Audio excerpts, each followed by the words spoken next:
Yes, good evening, everyone, and welcome back to the Football Tribe UG channel. Robert Kesakos is your usual suspect. Welcome back to yet another live broadcast on this beautiful Thursday night. So I say good evening, good morning, good afternoon, depending on wherever it is that you're joining us from. As we speak, it's exactly 11:30 p.m. here in Kampala, Uganda. That means it's approximately about, should be around 9:30 p.m. UK time and all elsewhere in Europe. I should be about 11:30 in Turkey. So hello to you too, guys. So it's a pleasure to be back with you. I thank you so much for those of you that have been keeping us company. Keep doing the same. I wish to say thank you to all those that were part of our morning broadcast. Thank you for chipping in for that broadcast. Tonight, we'll be talking about uh, a great number of things. We'll be talking about Bernardo Silva leaving. Um, Manchester City, because it looks like that one will be happening very, very soon, or sooner rather than later, and things like that. So then we'll also talk about Mukalo Modric's case. It's been sort of kept on the low or quiet for quite some time. So I thought it's something that we should be revisiting because we do have something apparently from the FA. I'm trying to find a certain handle so that we well conversant with that story in as far as Jesus Christ. Okay, yeah. So those will be the gist of our topics tonight. In the wake of different news and things like that, the weekend gets underway. Tomorrow we'll be talking about the FA. We'll get to talk about Barcelona versus Atletico de Madrid. That will come all tomorrow and through Saturday, and things like that. So keep it locked on the Football Tribe UG channel, and we'll be assessing it all in the coming days. Okay. Oh, come on. I'm trying really, really hard to find something, but okay. But I'm failing to find the actual handle that I'm looking for. Because before we divulge into all this, so for those of you that are just joining us, I say welcome back to the Football Tribe UG channel. Kindly like the broadcast, but also consider subscribing to the channel if it is your first time with us. David says hello. Hello, David. How are you doing, my brother? Hope you're doing good. Where are you joining us from? What team do you support? If you're a football fan, do let us know all those things in the comment section. I'll be reading each and every comment. David Andre Danchi, okay, that your last name is a bit difficult to pronounce, but yeah, I say welcome to the Football Tribe UG channel. So anyways, what news do we start with? I think we should start with Bernardo Silva, the Manchester City captain. Oh, you? Okay. I will start with the Manchester City, captain, and that's Bernardo Silva, will be leaving the club at the end of the season. That decision is almost as good as done and dusted. It's happening. There's something I need to confirm before I bring it to you. So we'll do that in the course of the broadcast. But yeah, so the Manchester City captain has acknowledged, or okay, not acknowledged per se, but it is being widely reported that he will be leaving the club after 9 years at the club. That's at the City of Manchester Stadium or the Etihad Stadium. And primarily, that is because it's been 9 years. I mean, he's come of age. He did join the club back in 2017, joining them from Monaco for about 50 million euros and things like that. So that 50 million euros, I think, has been worth every penny, really, has been worth every penny in as far as things go with Manchester City. Raymond back again with us, speaking about Newcastle. Fabian, Fabian. Hi, Fabian. Hello. Good evening. Why are you joining us from, Fabian? It's a pleasure to see you around. I hope you enjoy this broadcast with us. So, Jesus Christ. What kind of nonsense is this? I had some page check.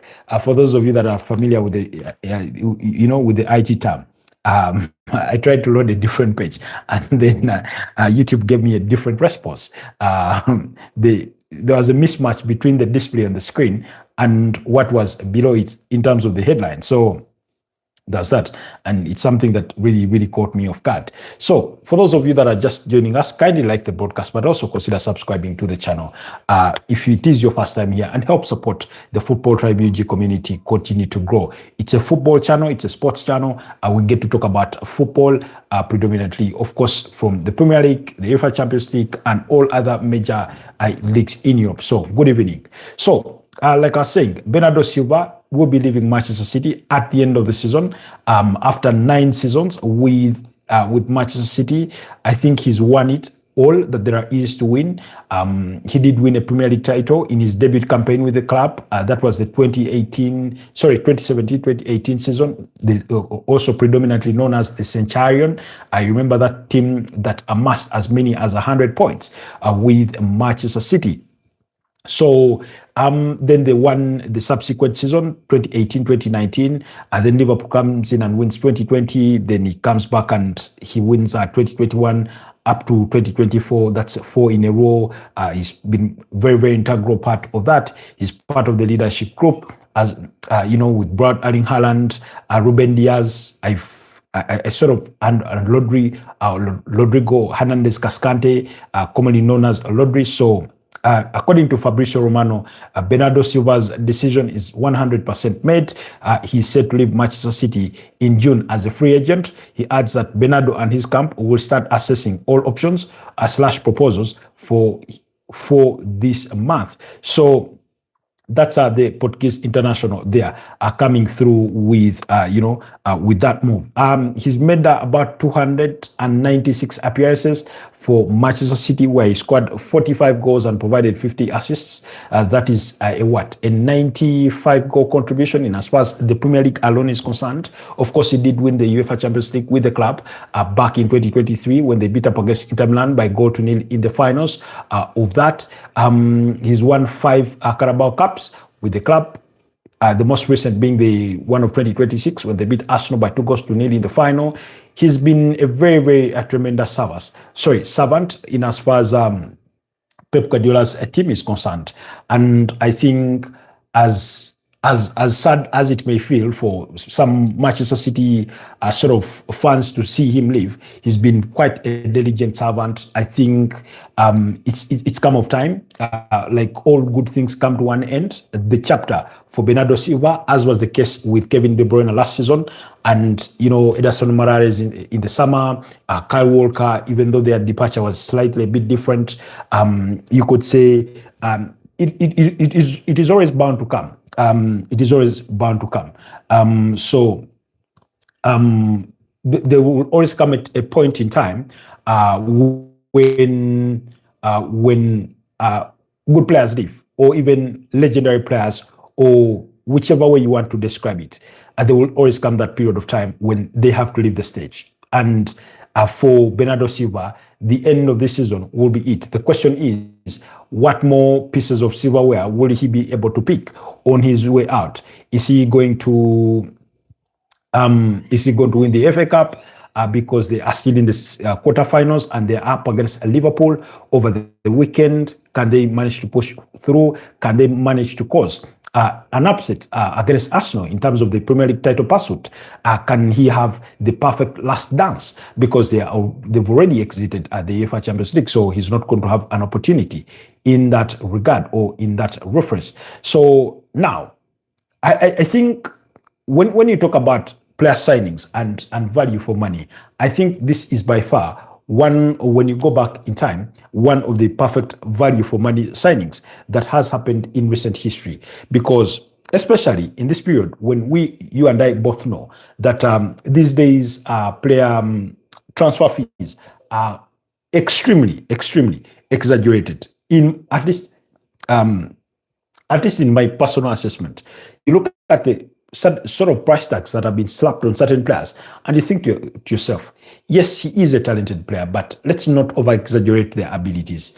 You look at £100 million for Jack Grealish back, was it 2022, 2023, thereabouts?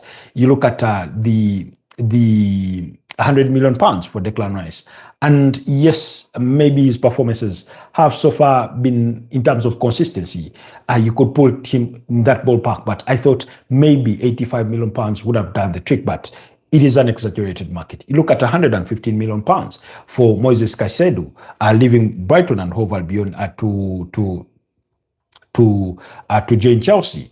You look at the 121 million euros for Enzo Fernandez joining Chelsea from Benfica. So there's so many numbers in terms of transfer fees that you look at and think to yourself, no, that's exaggerated. And it's not just about the top level in terms of players that have been quite priced highly. You look at Armando Broja leaving Chelsea to join Burnley for £20 million, and you think to yourself, this is a guy that has barely scored a Premier League goal in 2 seasons, and why is he going for that much money? You know, even if you are saying you're buying a prospect must have posted certain numbers. Today, when you talk about replacing Mohamed Salah at Liverpool, some of the names being mentioned are Yan Diomande at RB Leipzig. And when you look at Yan Diomande, who they got from Leganes just last summer, apparently they want to command a fee in the region of 100 million euros. And I'm saying he's not worth that. 19 years of age, 11 goals, and about I think 5 assists in 21 Bundesliga appearances. Very good numbers, but he's yet to show even the consistency over a period of 2-3 seasons for him to qualify to be priced in that ballpark. So there's an exaggeration on transfer fees. You look at there's another player that I wanted to think about, or the name is running out of my head, but I was reading about him, and you look at the transfer fee that is being proposed. Yes, Christian Kofane, the Bayer Leverkusen striker, who has been linked with a possible summer move to Arsenal. And you're thinking to yourself, okay, well and good. Maybe this is a world where I would want to think that Arsenal must be proactive in finding an understudy striker to Victor Gyökeres, which is sensible, because you bear in mind that Gabriel Jesus is very much likely to leave the club in the summer. Whatever the destination will be, that remains to be seen. But 100 million euros for a guy that is quite 5 goals thus far in the German Bundesliga? No, in about more than 20 appearances? I feel those numbers are too low for a price tag that high. Even if you wanted to buy prospect, I mean, if you told the world that Jamal Musiala is worth 100 million euros, they will be willing to listen to you, because he's shown he's capable of good things, despite the fact that his sort of career has been interrupted by injuries in sort of recent times, you know. But when you think about it, there's an exaggeration of prices or transfer fees for these players. So when you rewind things back, when you walk down memory lane and learn that it cost Manchester City 50 million euros to sign Bernardo Silva from Monaco, you really feel that it was quite the coup for Manchester City. That is value for money. You believe that the player was really worth it. Which does not come quite very often. In fact, we did put out a video earlier on today. Please go over to the channel and check under the video section. You will see that video where we talk about the 10 best Premier League summer signings of the season 2025-2026. And among those, we talk about players like Granit Xhaka, who Sunderland were able to get for only 20 million euros from Bayer Leverkusen. Now, when you look at his contribution to Sunderland and him being captain and where Sunderland are, I think 11th on the Premier League table, that's value for money, you know. When you look at Ryan Cherki at Manchester City, and bear in mind that he cost them a little over 34 million pounds, around there, that's what he cost them. That's value for money, given his performances this season thus far. 8 assists in the Premier League with 3 goals. When you look at Gianluigi Donnarumma, signed from PSG, 27 years of age, quite experienced for a goalkeeper. That's really, really young. In fact, that's when you're starting to hit your best years. And they only scooped him for about 26 million pounds. That's value for money. That's a good buy. When you look at Martin Zubimendi joining Arsenal for about 55 million pounds, and what he's so far been able to contribute to this Arsenal side coming in to fill the void that was left by Thomas Partey, that's value for money. That's you feel that the kind of player quality that you have, and vis-a-vis his performances, when you put them on a weighing scale with his price tag, you feel there's value for money. You feel that's worth it. So there's always going to be that feeling. When you look at a goalkeeper at Sunderland, like Robin Rolfes, the Dutch goalkeeper, only 23 years of age, signed for about 9.5 million pounds. That's value for money. Guys, kindly like the broadcast, please. Like the broadcast, but also consider subscribing to the channel if it is your first time here, and help support this channel to keep growing. My name is Robert Kesakos, and I'm coming to you live from Kampala, Uganda, where it's at 46 minutes past the hour of 11 p.m. in case you're wondering. It's a football channel, so we are talking about football. We're talking about Bernardo Silva, who will be leaving Manchester City at the end of the season. So basically, the argument you found me making was that there's some players that clubs sign for, especially in a modern day transfer market where price tags are overly exaggerated in terms of when you look at the player that a club is signing vis-a-vis their potential or what they've exhibited thus far. You feel oftentimes there's a mismatch in terms between value and what the other club is getting. But when you walk back down memory lane, back to 2017, when Manchester City were getting Bernardo Silva from Monaco, you feel that was really, really value for money for only 50 million euros. So I don't remember exactly what it cost Manchester United to get Bruno Fernandes from Sporting Lisbon back, was it 2020, around that period? But that is perfect value for money, perfect value for money. But when you look at Mykhailo Mudryk joining Chelsea from Shakhtar Donetsk for about what, 85 million pounds or 84 thereabout, so far based on how it's gone, you feel that's not the ballpark. That there's an exaggeration of price tag there, And the reason for that was simple, because Chelsea tried to outcompete Arsenal for his signature, and they eventually won the race. So there's a couple of players that have been signed in recent times. Even Florian Wirtz joining Liverpool in the summer from Bayer Leverkusen. I remember they spent about 100 million pounds. There's a 16 million pounds in expected add-ons. There was a reported 8 million pounds paid in agent fees to his parents. And I'm thinking to myself, okay, yes, you're getting a young guy who he's sort of proven his potential over a spell of about 2-3 seasons, coming through the ranks at Bayer Leverkusen. But 100 million pounds, that's a little too much. And the bosses at Bayern Munich will tell you just as much that they did not see eye to eye. When you look at what Newcastle spent on Nick Voltmada from Stuttgart, that's a bit of an exaggeration of his own price tag and things like that. So for Bernardo Silva, he's been really, really a good servant in as far as Manchester City are concerned. I do not think there will be any qualms whatsoever in regards to what his contribution has been to the club, what he's been able to win, and all things in that regard. So we'll just have to wait and see. It is yet to be known where his next destination will be, but according to Fabrizio Romano, there are chances he could end up in the Major League Soccer because clubs from the Major League Soccer have sort of been circling around to see whether they can get, his services. We know that Orlando City have already agreed a deal in principle with Antoine Griezmann. When he leaves Atletico de Madrid at the end of the season, he will be joining Orlando City there. He will be moving to the Major League Soccer. I know for a fact that Inter Miami are in talks with Casemiro to sign him when he leaves Manchester United. He's going to be a free agent. So he will be leaving Manchester United at the end of the season. After 4 years, he did join them from Real Madrid for about 60 million pounds at his age at the time, and that 60 million pounds I mean, that was a little higher than what I would have expected Man United to spend on a player of his caliber, especially bearing in mind that he was coming into at the evenings of his career and things like that. So you ought to, um, you ought to sort of remember that, you know. So, anyways. Somebody just sent me a message. I forgot to call them back. So sorry about that. So really, I think Manchester City will be really, really proud of his performances. Then quickly, okay. So before we move away, yes, I'm still telling you that he may cost. He's most likely to move to the Major League Soccer, and it's become a destination for many, you know, players that are nearing their retirement age. We've seen, you know.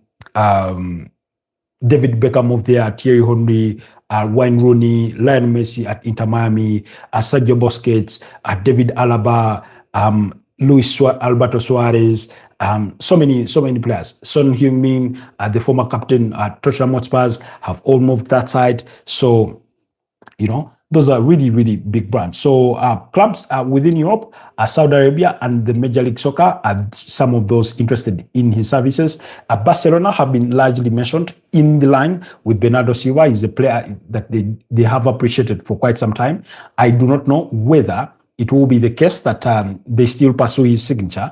But, you know, given where Barcelona are, and how they've been in the market trying to take a leaf out of Real Madrid's page for signing free agents, I wouldn't rule that out. So yeah, the 31-year-old Portuguese international will be leaving Manchester City as their transition continues under Pep Guardiola. So let's move on. Okay, moving on. Alexander Isak has returned to training at Liverpool. We know he's been out of action for many months following what was reported to be a fractured leg. So he's back in training, and according to reports, he could be in contention for facing at least PSG in the reverse fixture. That will be at Anfield. So we'll wait to see what that is all about in that regard. So Alexander Isak, okay, according to Paul Joyce, Alexander Isak has returns to team training with Liverpool squad this week after long injury. He's expected to be called up this weekend and then against PSG. I feel maybe this weekend may come a little too early for him when they take on Manchester City. Maybe, you never know, he gets about 10 minutes as the game wears on. You never know. But I do not think he's going to just come in and upset the balance of scale or move in ahead of Hugo Ekitike, you know. So anyways, still staying with Liverpool news. Yes, Liverpool are continuing to push for a contract extension with Ibrahim Konate. His contract does expire in the summer. There was long-term reported interest from Real Madrid. Then at some point, they were reported to have pulled out of the race because Ibrahim Konate is one of those players that have had a very turbulent season. A season where he's not lived to the billing, a season where his performances have been below par.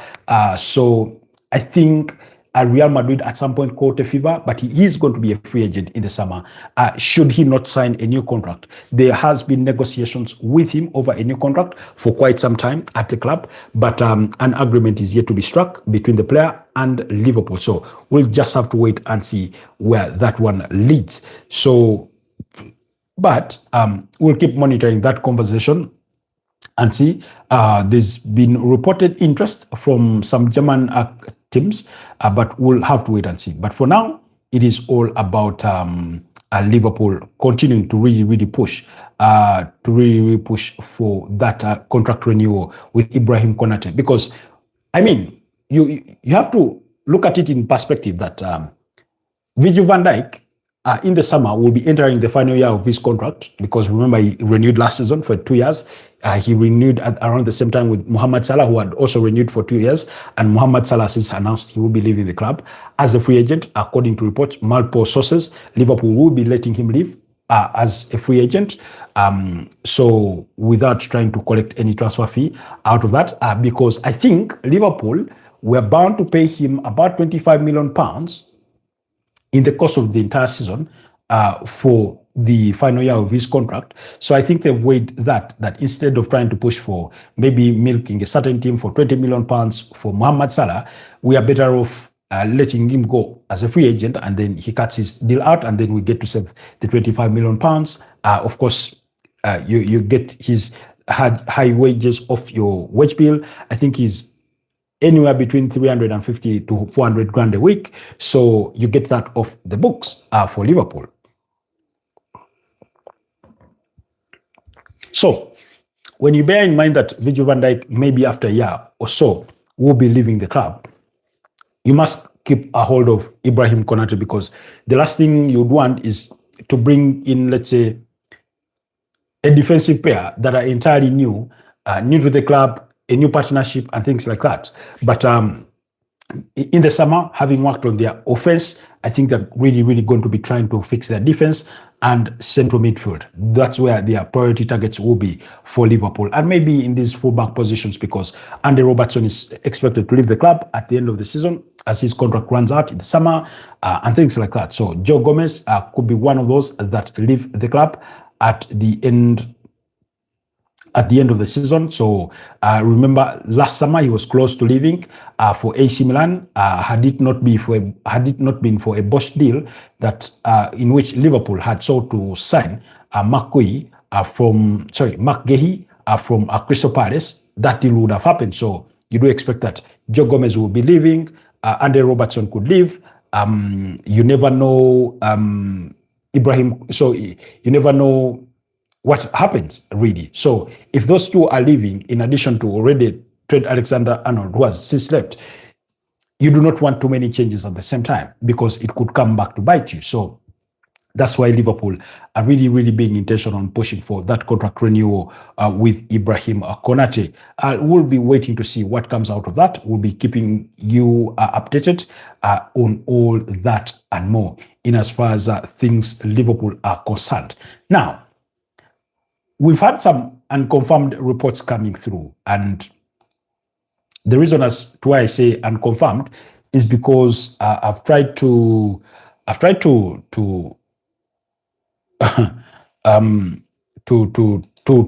check all possible sources, concrete sources, and I could not find a trace of it. So they are unconfirmed reports. In fact, according to one of my fact checkers, it shows it could be fake news.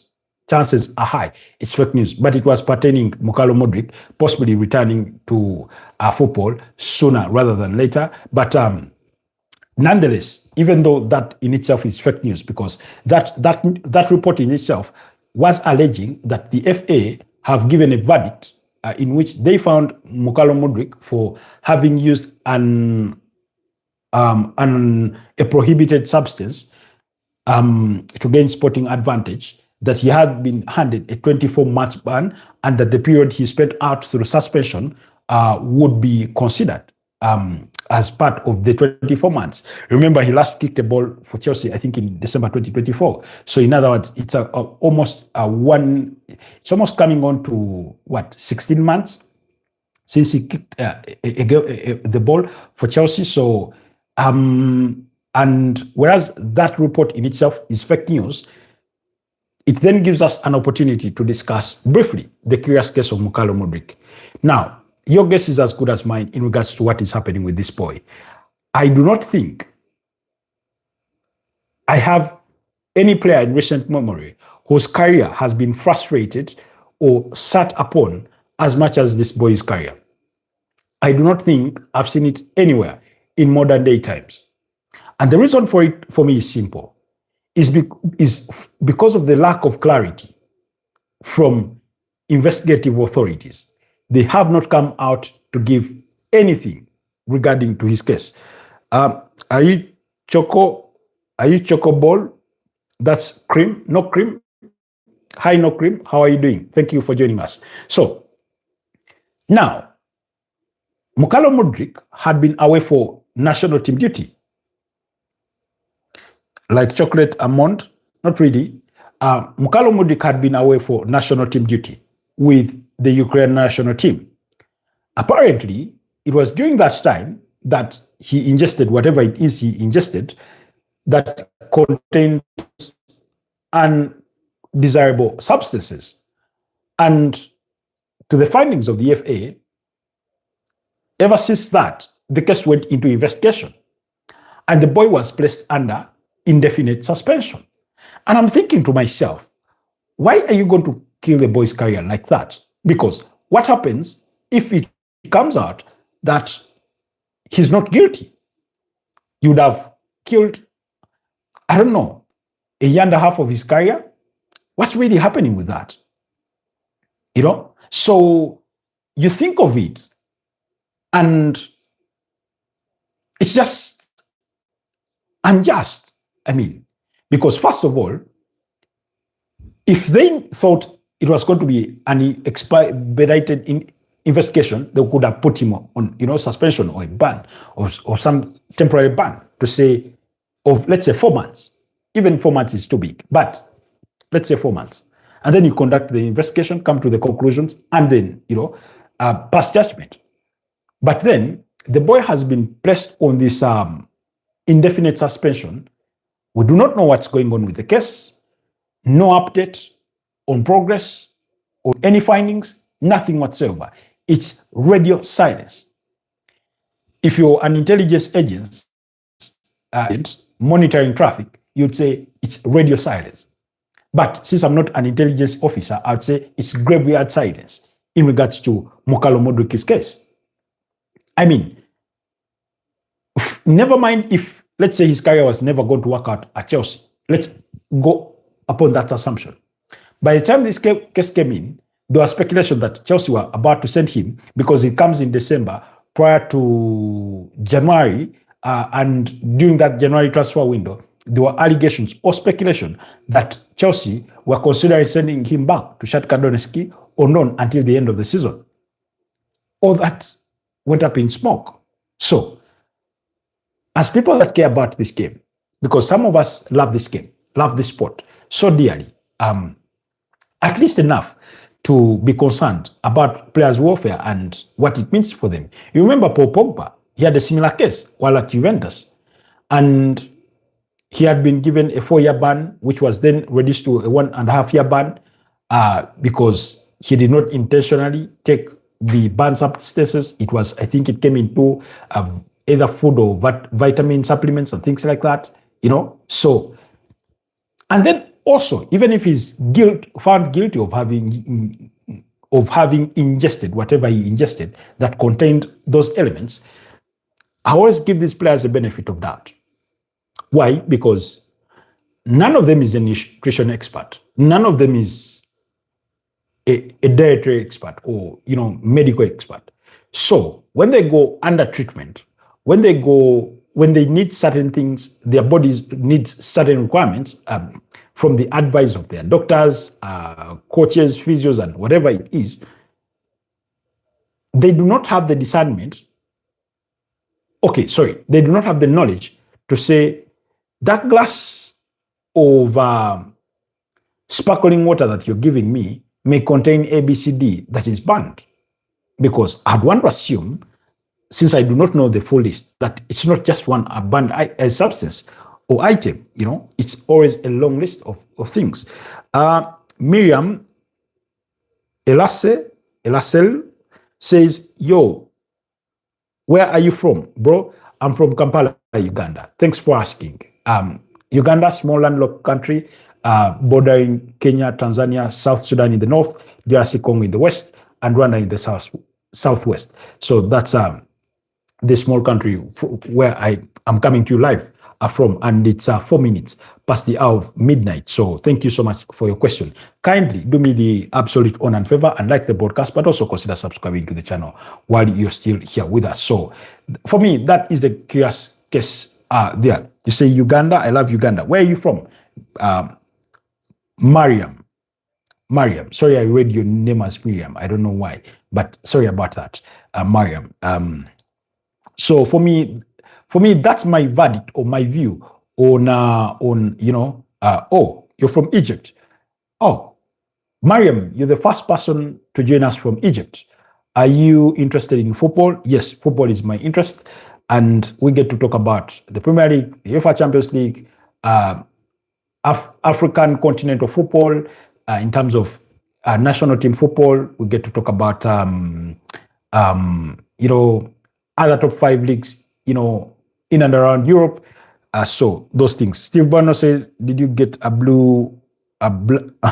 Blumpkin lately?" No, we don't even have that in our country. But thanks for asking. So thank you so much, Mariam. You're the first person to join us from Egypt on this channel. We do share a few things with Egypt. The source of the Nile is in Uganda, and Egypt have the River Nile as their only source. Okay, not only, I want to say their largest natural water source, in as far as their livelihood is concerned. So that's something we do share in common. Okay.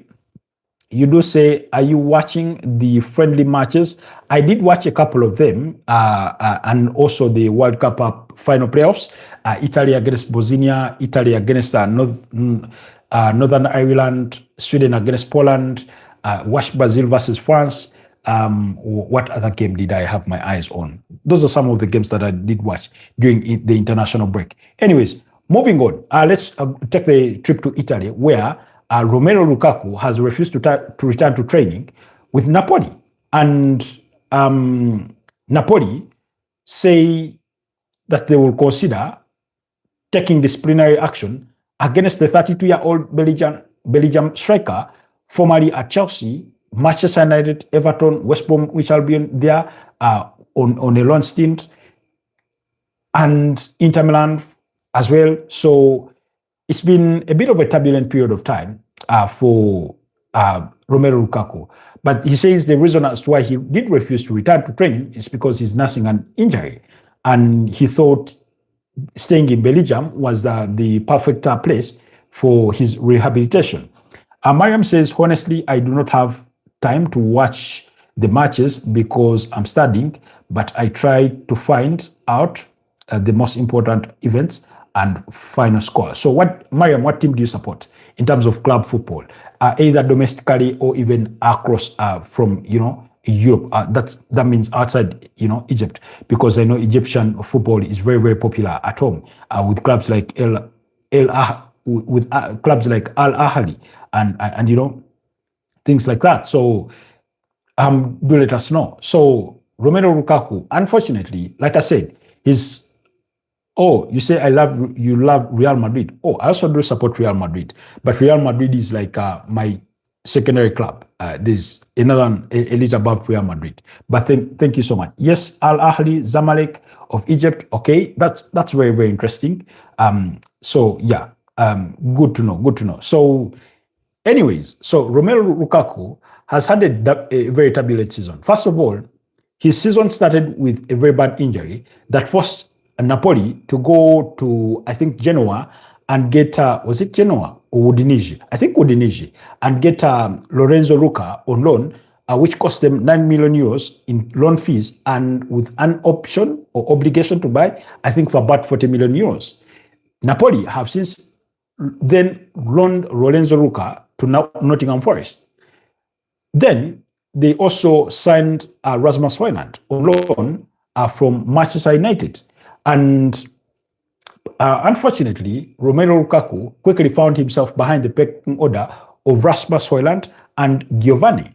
So even when he returned from injury, he was never always going to be the first starter. But then, as though that wasn't bad enough, he lost his father.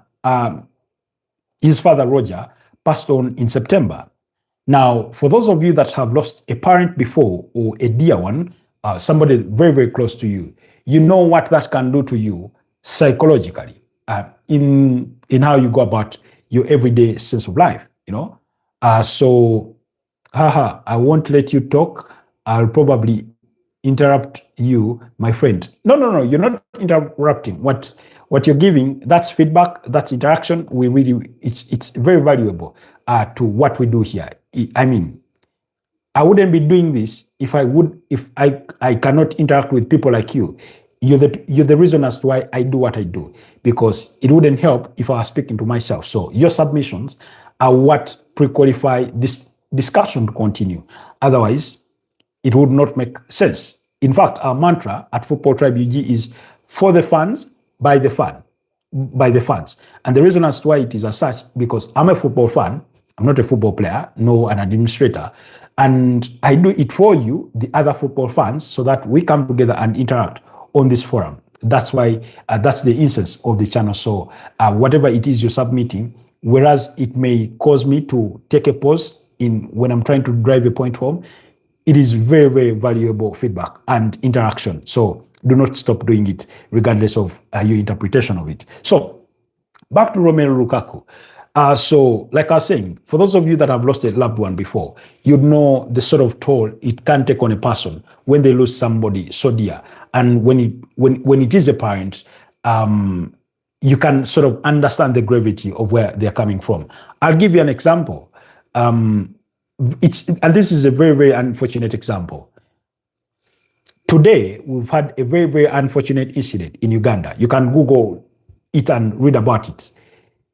A gentleman whose names I do not recall walked into a nursery school or a kindergarten and stabbed, according to multiple sources, 4 children to death.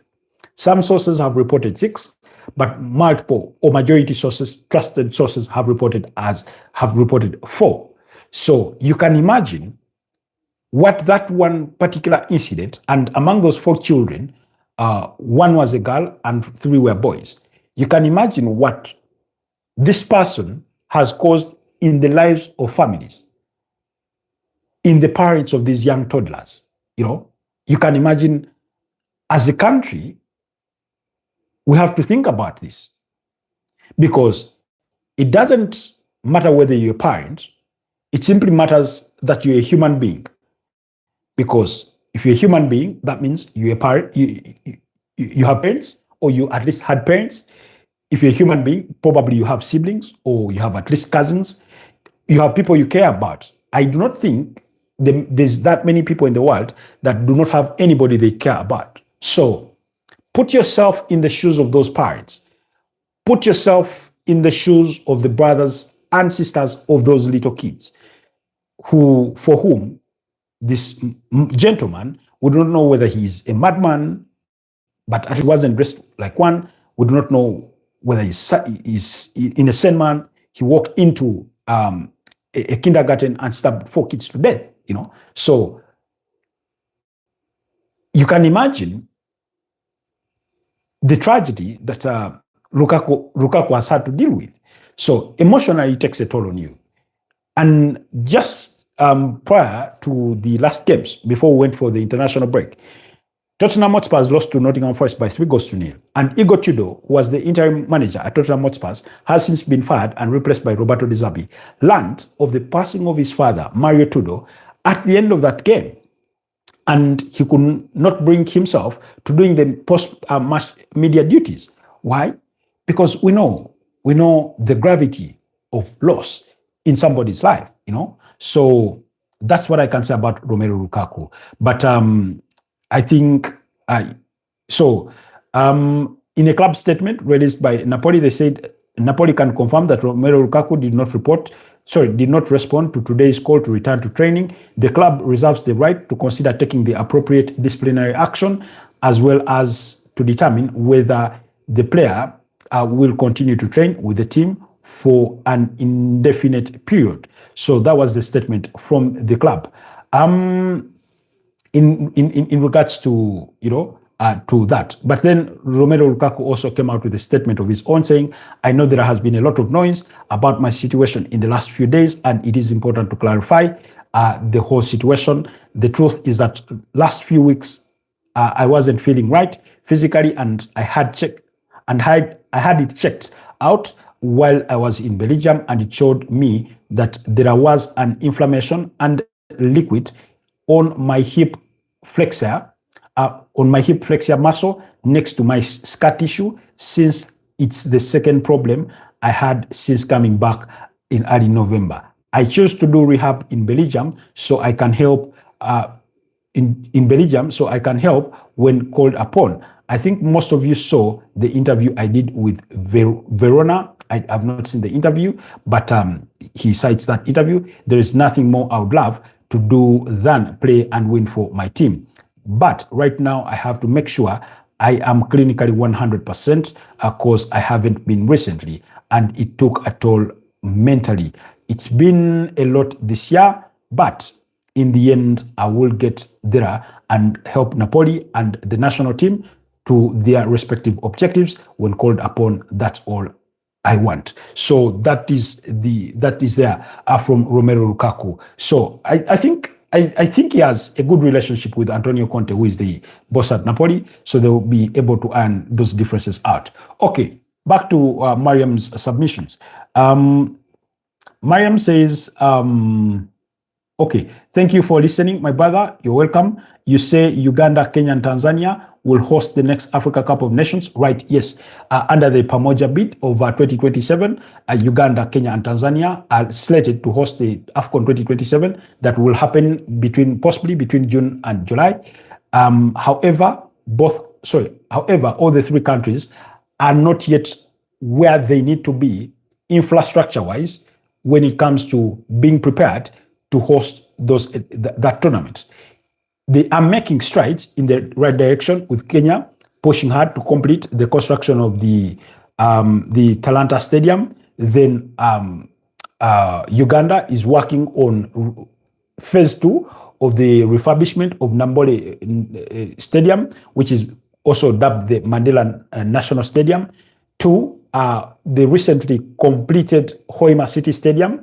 CAF inspected it and wrote a report. They made some recommendations in regards to what needs to be improved on the stadium, where the dugout seats are placed. They need to sort of dig a bit deep and place them a bit lower so that fans that sit directly behind the dugout can see. They need to widen the referees' dressing rooms, the players' dressing rooms, the media tribune.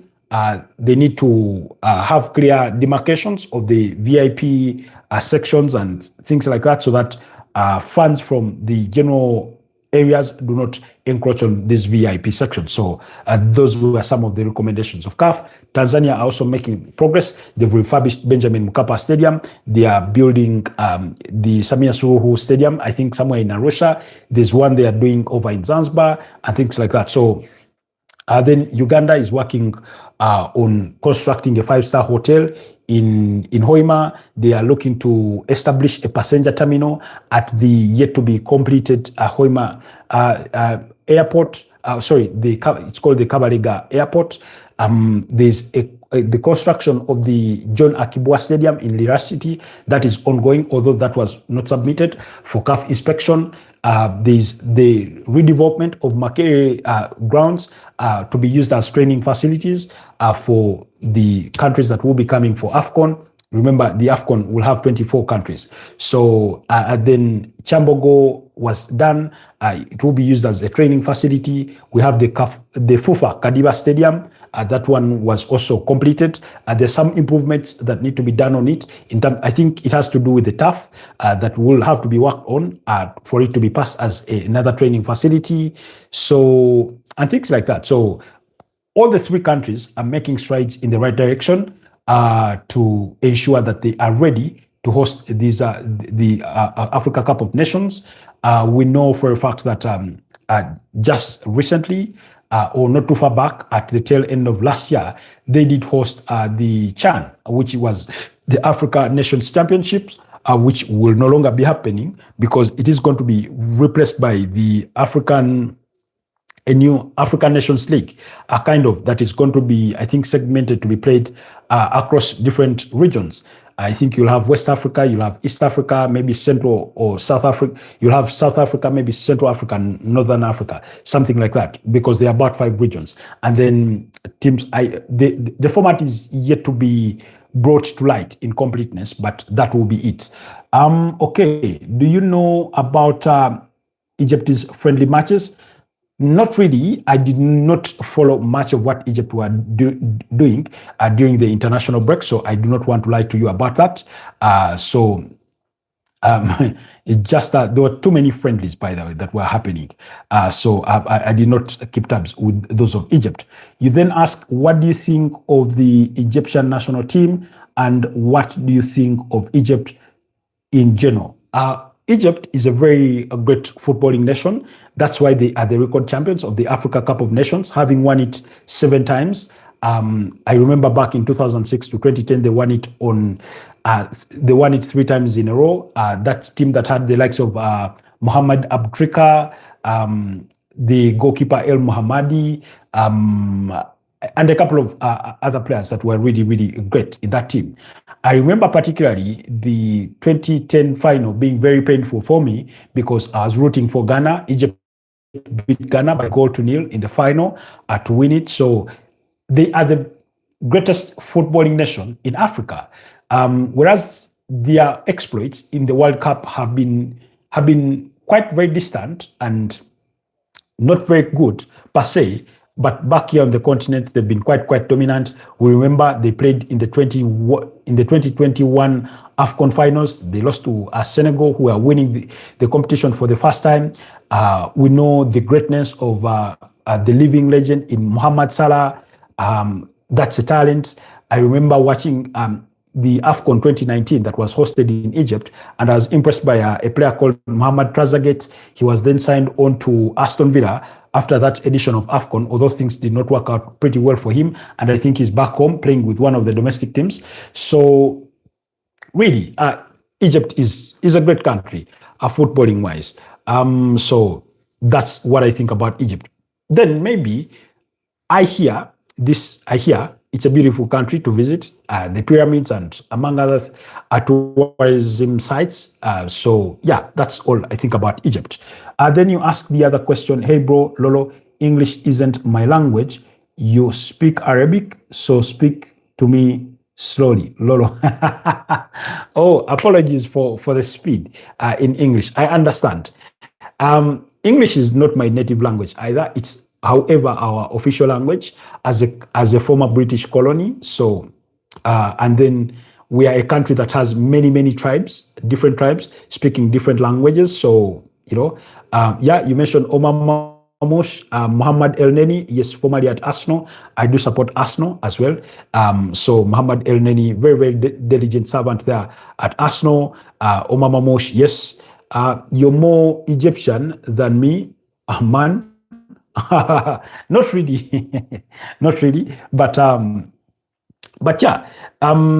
So when it comes to the pace of the English, you will forgive me, but English is our official language. It's the language we are predominantly taught through during school. I'm not great at it, but at least I do well enough to be able to communicate effectively with English speakers. So perhaps if I was seated maybe in a conversation with a Piers Morgan, my English would become perhaps subsidiary or diluted compared to his. But yeah, thank you for that. But maybe I'll try to speak a little slower. But yeah, those are some of the things that I know about Egypt, or that I have come to know of Egypt in recent times. I know for a fact that they did qualify for the World Cup, so we'll be watching them at the World Cup. We will wait to watch them. Mohamed Salah, as he comes to the evening of his career, we spoke about him earlier, having bid farewell to his Liverpool fans and stuff like that. So because he will be leaving the club at the end of the season, where his next destination will be, I cannot confirm. So it is yet to be determined. But there is interest from across board, from the Major League Soccer, from Saudi Pro League clubs, as well as some European clubs. Okay, you say, I understand you. I can speak Arabic, English, and French, but there are some phrases I may not understand. It's not my native language. I completely understand. And I never fault anybody for not knowing English or for not being good at it, because I know it's not a native language or an official language for everyone. So, however, it's the only language I can speak to my audience through, because a majority of them coming from different countries, from Turkey, now you're from Egypt, from England, from Pakistan, from India, from Uganda itself, from Kenya, Kenya predominantly speaks Swahili. I do not speak Swahili. My native language that I would speak to you in is Luganda. You do not know Luganda, so I cannot address you in such. I may listen and hear other local languages, which I cannot speak fluently, or I can only, passively speak in the sense of asking for basic things. So I cannot speak to you in those languages. So unfortunately, it has to be English. So, but I understand. And I've had the pleasure of interacting with my Indian community on the channel. And yeah, somebody writes the English the best way they know how, and you try and you as a communicator, it is my role to make sense of what they are trying to communicate to the best of my ability. So at least I try to do that. Egypt played 2 friendly matches. What were the friendly matches and who were they against and how did they end? So bringing us up to speed. So, but yeah, that is it on that regard. So we've discussed Mukalo Modric, we've discussed Bernardo Silva and Romelu Lukaku. And then lastly, our topic for on tonight's menu has to do with the new Tottenham Hotspur. That is Roberto Di Zerbi. Today, for the first time, he did speak to the media since being appointed as the new head coach. I think this was on Sunday. Was it on Sunday or Monday? Not Sunday. Sunday is when they part ways with Igor Tudor. I think probably Tuesday or something or thereabout. So, and he's first of all responded to the Tottenham Hotspur supporters trust who expressed their dissatisfaction with the club for appointing him in the first place based on the comments that he made or his views regarding the curious case of Mason Greenwood that involved accusations of attempted rape and assault, which were never proven in court. Matters were settled outside of court, so he was never found guilty or otherwise. So, and speaking about that, he said, "I'm sorry if I offended anyone's feelings with Greenwood matter. I have a daughter and I am very sensitive to these things. I always have been. I didn't mean to take a stance." So that was his sort of apology to the Tottenham Hotspur fans. Because remember, he signed a long-term contract. He's going to be there, at least if you can see out the rest of the contract or the whole of the contract, it's a 5+ year contract. So signed until June 21. Then he also made his commitment to the club, saying that he's 100% committed to Tottenham Hotspurs, even though they may get relegated. He said, "It's a big challenge and I will be the coach of Tottenham next season, no matter what. So regardless of what happens, whether they can stay up in the top flight or they get relegated by the end of the season, he is here to stay." Okay, briefly before we continue with Roberto Di Zerbi's comments there, let's first get this comment from Mariam, who says the first was against Saudi Arabia and Egypt won 4-0. The other was on Tuesday against Spain and we drew goalless 0-0. It was a very tough match and there are Spanish offers to sign El Ahly's Egyptian goalkeeper, it's not Muhammad. I'm trying to, I'm reading off your comments off my distance screen because the other secondary device that I would have read it from is relaying the comments in Arabic. So, but I think it's Mustafa. Yes, Mustafa Shobia. After this impressive performance. Oh, okay. That would be a great move. Egypt, I think, is one of those countries that exports the most talent across Europe. Egypt, countries like Morocco, Algeria, West African countries like Senegal, they ply their trade in around Spain, France, and you said you speak French. Allow me to greet you in Spanish, in French. Bonjour. Please do not say anything beyond that because I do not know anything other than that in French. Maybe bonjour, merci beaucoup, merci, I think means thank you. Comment ça va? Forgive my shenanigans there. Anyways, back with Roberto Di Zerbi. So this is part of his first statement. He said, "I have a big responsibility. It's a big challenge, and I'm looking forward to start and to work with the players and to win some games. I know everything. I know it's a tough moment for Tottenham. I know very well it's a tough moment. It's a difficult moment for everyone at Tottenham. I think we have the right qualities to come out from this moment. I believe in the players. I think we have to remember who we are and who the players are, because we have very big players and we have to work on their confidence and the qualities of them. They have to show what they are and what they are used to playing. That was Roberto Di Zerbi, the Italian gaffer, formerly at Olympic Marseille, Brighton and Hove Albion, teams like Sassuolo, Shakhtar Donetsk, speaking to the media for the first time about his time, or ever since he was appointed at Tottenham Hotspur.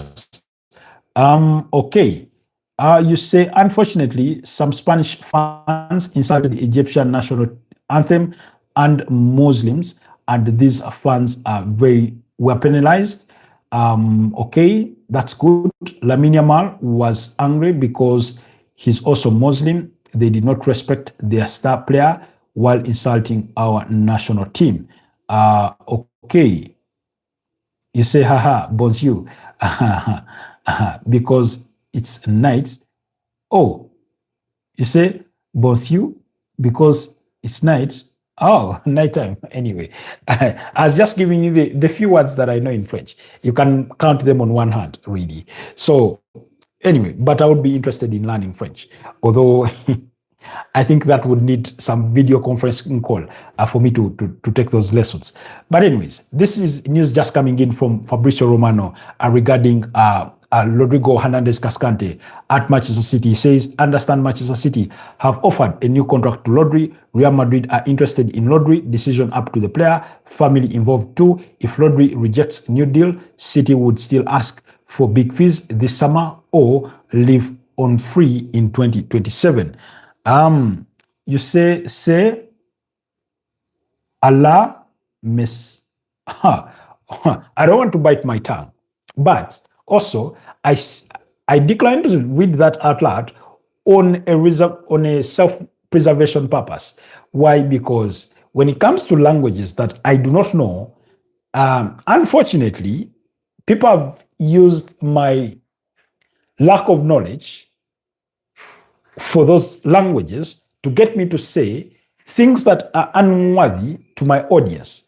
So that's where my reservation comes in. Don't worry, it's just greeting in Arabic. Oh, say Allah Mesa Al Nas. I thought you say Salam Alaikum and that's it. I thought that's how you greet. Salam Alaikum.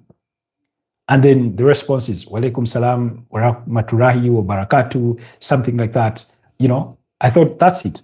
It's good evening to good people. Oh, okay. That's good. That's good. Thank you so much, Mariam, for your show of kindness. And I can only hope that you've, one, liked the broadcast, two, you have subscribed to the channel so that you will be notified every time we come on live, and that when you can spare the time, you can always join our multiple discussions. We do come live every single day in around 9:30 a.m. Ugandan time in the morning. That's Monday to Friday, and then on Saturdays around 10 a.m. Then every single night 11 p.m. That's Monday to Thursday. Then usually on Fridays we come at around 9 p.m. and then on Saturday and Sunday at 11 p.m. So sometimes we may come a little late due to unavoidable circumstances because of the space that I use to come to you live from. I need to free it of any distractions before I start. So yeah, assalamu alaikum. Yes, but the previous greeting is the Egyptian dialect. Oh, okay. Thank you so much. Thank you so much for that. So anyways, that's the news that we had for you today. In regards to, Jesus Christ. I don't know how true this is, but there are some reports emerging that the Black Stars of Ghana could be speaking to former German national team manager in Joachim Low to take charge of them. He helped them win at the 2014 World Cup. So you say, okay, goodbye, my brother. I hope you have a nice day. Okay, thank you. So it's been a pleasure doing this with you. Thank you so much, Mariam. Thank you so much, Cream. Thank you so much, Raymond Kangumba, Fabian, David Andre, and every single one of you that has been part of tonight's podcast. Those that like the podcast but did not submit a comment, thank you so much. Those that have subscribed, we appreciate you a great deal. Those that did not perform any of those actions but still chipped in and listened to what we had to say, we do not take your love and support for granted. Those that watch our live broadcasts long after they've ended, we say thank you so much. So please go over to the video section on the channel and watch all that content that we recently put out there. Do not shy away from the short section and the live broadcasts whenever you wish to review them. It's been a pleasure doing this with you. Have yourselves a blessed night. Let's do this again tomorrow morning. Until next time. Bye-bye. May God bless you.